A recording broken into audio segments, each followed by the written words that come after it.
Magandang umaga po sa inyo. Welcome to another edition of Pambansang Kagawad. Today is November 3. Okay, para hindi tayo magkamali. Nagkamali tayo last time, no? Ng isang araw. Sorry po doon. Today is November 3, Monday, and it is 7:35 a.m. It is exactly 52 days before Christmas. Advance Merry Christmas po sa inyong lahat. And 363 days before the barangay and SK elections. Maya-maya pag-uusapan natin kung ano mga kilos ninyo, ha. Pero kaya natin sinabing 363 days before the BSKE is because wala pa ring lumalabas sa Supreme Court na desisyon. Now, this weekend, dalawa na naman, kasi last time, dalawang kagawad ang nagtanong po sa atin na Pebrero daw yung BSKE, tinatanong kung fake news. So, this weekend, merong kapitan, hello po sa inyo, maraming salamat po sa inyo, kaya niyo po sarili ninyo. And another punong barangay dito sa NCR na nagtanong po kasi pinadalhan ako ng picture ng GMA News, no? Hindi ko mapakita, hindi ako marunong mag-edit eh. Pero alam niyo na siguro sinasabi ko. From GMA News na nagsasabing yung printing of ballots is in preparation for the BSKE sa darating na Pebrero. Yan daw ang sinabi ng COMELEC. So sa Pebrero nga daw, kaya yata umuugong. So, nakita ko yung picture na yon, pinag-aaralan ko. Actually, nung clinic ko yung link, sinend sa akin, wala na eh. Hindi ko na mabuksan. Sinabi ko nga kay Kapkap, hindi ko po mabuksan. Malamang fake news yan. Pero tinitignan ko yung picture ng sa GMA. Nandun nga yung GMA logo, naandoon yung picture ni COMELEC Chairman George Garcia, at naandun din yung pangalan ng reporter. No. Pero para malaman nyo na it's a fake kasi naandun nga yung picture ni George Garcia, hanapin ninyo kung ano yung link na yon. At kung hindi sinabi ni Chairman George Garcia na may election sa February, wala talagang election. Kung titignan nyo rin po at nakalagay dun sa pangalan ng reporter yung news na yon, under sa reporter na yon, yung news na yun, pupunta lang kayo sa GMA online news, at titignan nyo doon lahat, yung pangalan ng reporter at lahat ng news niya lalabas doon. Parang dito sa GNN, ganun po. Wala rin naman po tayong nakita. At palagi ko nga po sinasabi na maraming naglilipa ng mga fake news sapagkat gagamitin talaga yung BSKE election para sa views, you know. Pero syempre, alam ko may magko-comment dyan na bakit, sino ba kayo compared sa GMA, di ba? GMA nagsabi niyan. Well, let's just say, unang-una muna, very inaccurate at parang hindi tugma. Parang hindi gagawin ng GMA yon. Mukhang fake news para lang magkaroon ng views yung page na po yon. Number 1. Number 2, kung tatanungin kami sino kami, alam nyo, maliit na television news network lang po kami. Pero kung kilala nyo po kami, wala ho kaming sponsor na mga politiko. Wala ho dito nagpapa-commercial na mga politiko at kami mga bayad. Hindi ho kami binabayaran ng gobyerno for their own propaganda. Wala ho. We just report the news. So, ang CNN, kung ikukumpara nyo sa amin, ang CNN 9 years sa business. Ang GNN, 20 years in the business. At wala pa pong kapalpakan at wala pang kontrobersiya na pumasok din sa aming munting news station. So, I'm very sure na ginamit lamang po yung GMA, tapos ginamit yung picture.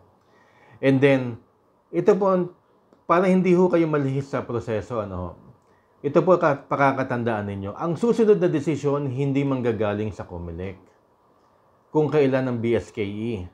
Ang susunod na desisyon ay manggagaling sa Supreme Court kung constitutional o unconstitutional yung Republic Act 12232. Tsaka pa lamang magde-decide ang COMELEC kung mapapaaga ang eleksyon. Kung constitutional yan, didiretso tayo sa November 2. 2026. Ilang beses ko po sinabi yan, ang desisyon po ngayon ay wala sa COMELEC. Pati COMELEC naghihintay sa desisyon ng Korte Suprema. Okay. So, ang hinihintay lang natin yung desisyon is Supreme Court na wala pa. And I don't think, sana, anytime November, December, sana, kung sa tingin nilang dapat na nilang pagdesisyonan at para mapaagang eleksyon, yun. Maaari yung Pebrero na yun. Maaari yung Pebrero, May, mga ganun ba? Pwede tayong manghula. Kasi i-arithmetic na po natin yan di ba? Pero ngayon wala pang arithmetic kasi wala pang desisyon ang Supreme Court. Supreme Court lang inihintay natin, yun ang tatandaan nyo. Walang kwenta pag nag-decide ng COMELEC, sinabi ng COMELEC na November yan or November talaga sabihin nila, yun ang umiiral na batas hindi ba? Pero any other months na wala pang desisyon ng Supreme Court, hinihintay rin po ng COMELEC. Hindi ho yan magsasalita kung Pebrero, o Mayo, o Marso, hindi ho sila magsasalita. So it's fake news. Okay. Bakit ko sinasabi ito? Para lamang kayo ay ma-prepare, especially yung mga kakandidato. Kasi kung iisipin ninyo mga aspirants, November na, kung iisipin ninyo, kahapon dapat yung election kung 2026 ngayon At kung iisipin ninyo sa traffic na inabot nung Friday, uwian sa probinsya. Tapos siguro ngayong araw, today, Monday, maya-maya mag-uwian na yung iba. Yung kalahati siguro nag-uwian kahapon. I don't know kung tama yung November 2 next year na election. Pero sa tingin ko naman, hanggat hindi pa desisyon ng COMELEC, ang Supreme Court, pag nag-desisyon ang Supreme Court na halimbawa kung constitutional yan, November 2 talaga, ma-amenda naman yan sa tingin ko. Kasi hindi ka talaga makakaboto ng November 2. Konti lang, kalahati lang siguro sa voting population. At any rate, ito naman ang punto ko. By November and December, punong-puno ng okasyon sa barangay. Christmas season na nandyan yung Christmas parties sa mga recognition, sa mga schools, sa barangay mismo, nagpapakis party, kay mayor, LGU, lahat ng kagawad at kapitan nasa labas yan. Lahat yan nasa events. Lahat yan kumakamay. Lahat yan pinapalakpakan. Lahat yan exposed ngayong December. So, anong gagawin ninyo mga aspirants? Ngayong mga aspirants, hindi pwede nakatangal lang kayo doon. At pa-Facebook kayo. Now is the time from November to December na lumabas kayo at mangampanya na. Of course, hindi nyo naman sasabihin, nasa sa inyo kung sabihin nyo tumatakbo kayo o hindi. Pero, in a few months from now, election year na Let's just say, November ang election By January, election year na po. 2 election next year. So, kung kayo, lagi na lang kayo naghihintay at sasabihin, kailan ba, Pebrero, kailan ba? Hindi pwedeng ganyan. Kinakailan lumalabas na kayo sa November and December. Sasabayan nyo yung mga nakaupo. Kasi kung hindi nyo sinabayan, by next year, ang daming mga okasyon pa, election year na. Kumikilos na at nagta-tactical planning na ang mga kapitan, sino mga kakampil ng kagawad, sino yung mga leaders nila. Nag-ano na yan, nagkukumpul-kumpul na sila, nagmi-meeting na sila. Tsaka ka palang kikilos next year. Tsaka ka palang inaabangan mo yung February. Dapat February, naikot mo na yung buong barangay mo ng 2 beses. At pag sinabi po nating umikot, panoodin niyo po yung mga dati pong episode sa Barangay Tayo. Kami po ni SK, may diniscuss po namin kung paano magbilang ng boto, kung paano yung totoong ikot, paano malalaman kung may boto ka o hindi, paano mo malaman kung nananalo ka o natatalo ka sa eleksyon. Nandun po yun. Dapat nagagawa nyo na po yun, mga aspirants. So, pagdating man ng Enero, kung sakasakali man, January, February, sasabihin nilang February, halimbawa, kunyari lang nagkatotoo, which is impossible lang. Kunyari lang, di handa ka pa rin kasi umikot ka na ng December tsaka ngayong November. Nakaikot ka na. At pag sinabi kong ikot, hindi yung ikot na yung umiikot ka lang at nangangamusta lang, nakikipagkwentuhan ka sa mga nais mong bumoto sa'yo. Now, one quick tip para sa mga aspirants. Kasi lahat ng mga leaders na yan, para sa incumbents talaga. Kasi hindi ka pwedeng sumaway sa mga, hindi ka pwedeng, mawalan ng, kaya nga sila sumisip-sip sa mga kagawad, kapitan, LGU, mga mayor, mga ano, kasi ayuda campaign na ngayon eh. Ayuda, financial campaign, to lahat nandyan. Ginawa ng pera-pera ang services sa gobyerno. Wala naman tayo magagawa. May magagawa ba tayo? Wala. Pero, kayo, may magagawa pa kayo. Dahil, kahit na ganun ang style nila, basta umikot kayo ng umikot at nakikipagkaibigan kayo ng totoo at alam nila ang totoong programa ninyo na para mapabuti ang barangay. Huwag kayong mag-negative campaign, huwag kayong manira, hindi maganda yan.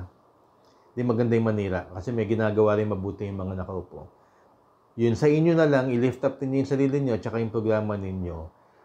Kaya nyong malampasan yung disadvantage na iyan. May magkakaroon po tayo ng guest sa barangay tayo, isa pong construction worker na nanalo bilang kagawad.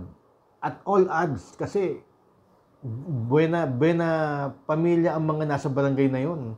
Pero at all odds, kinilala siya na magaling na barangay. Alam niyo yung usapan namin ni Konsehal Volta de Los Santos nung huli sa barangay tayo, pinag-usapan namin yung presiding session at saka yung legislative functions ng mga kagawad. Alam niyo, behind the scenes, iba naman ang kwentuhan namin at napagkwentuhan nga namin. Alam mo, mahirap yung expect sa mga kagawad ngayon, sa mga naupo ngayon, especially sa probinsya na maalam pagdating sa legislative process, yung mga motion, first reading, second reading. Kasi the Constitution states only that you are only required to be able to read and write para ka makatakbo, hindi ba? Wala namang may kasalanan yan eh.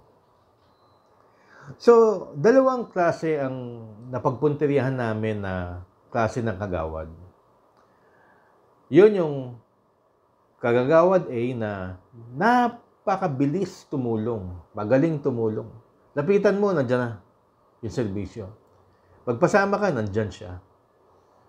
Namumblema ka, nandyan siya. Napakagaling tumulong.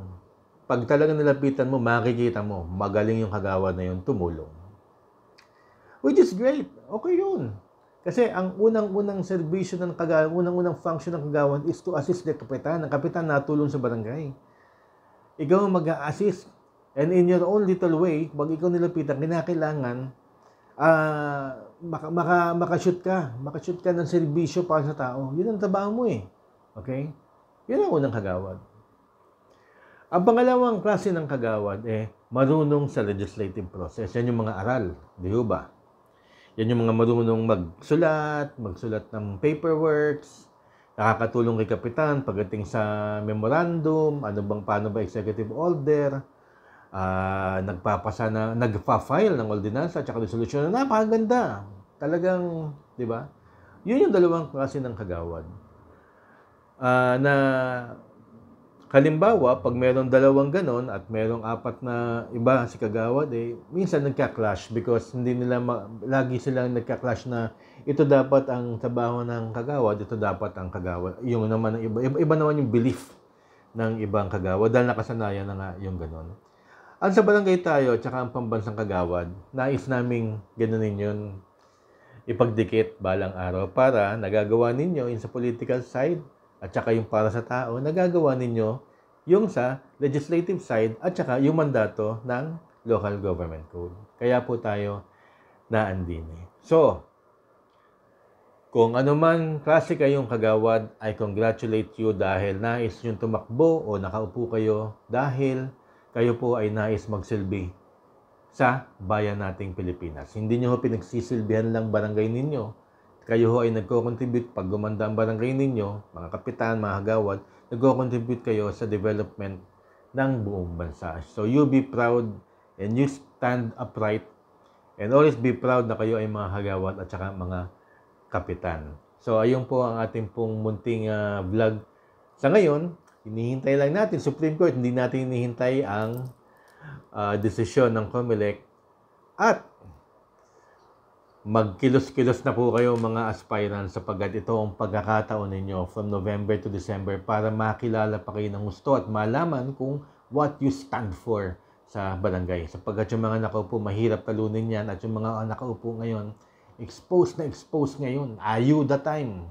Ha? Bigayan yan ng kapitan. Ako, bidang-bida na naman ang mga incumbent. Hindi ko masama yun. Naging incumbent ako. Ginawa ko din po yun.